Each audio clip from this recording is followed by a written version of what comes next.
Спортпен шұғылдану үшін арнайы жаттығу залына бару міндетті емес. Осылай деген альпинистер тауға өрмелеп құрысқан денелерін жазуды жөн санайды. Теңіз деңгейінен 3000 метр биіктікке көтерілуді жоспарлаған әуесқой спортшылардың саяхаты қалай өтті?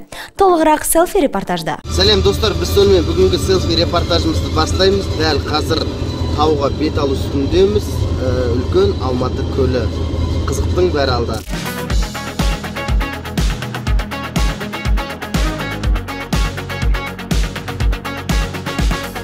Тауға шығу басталып та кетті. Ауа райы керемет. Және де мына жақта өзен ағып жатыр.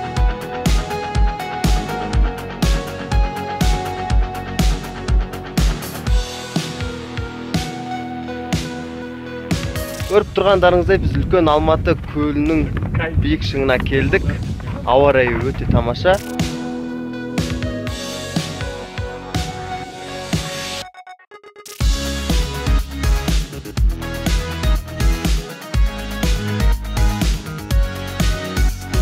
Жалпы осы тау спортымен айналысқаныңа қанша болды?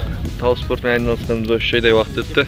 Әр жексенбі, бір жексенбіні қалдырмай, түске дейінгі уақытымда өзіме денсаулығыма инвестиция жасаймын. Қазақтың алатауында қазақ жүрмесе, кім жүреді? Біз қолда бар алтын қадірін білмей жүрдік та.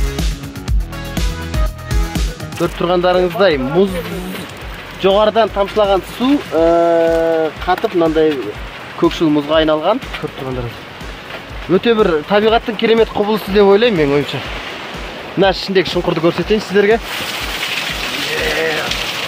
Әр жексенбі күні тауға шығыңыздар. Иә, біз сіздермен біргеміз.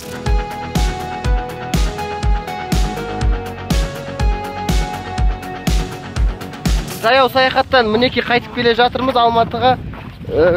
Жол өте қызықты әрі көңілді болды. Ауа райына сай көңіл күйіміз де сондай керемет. Сіздермен бірге болған Ықылас Тұрсынбек арнайы хедлайнер үшін.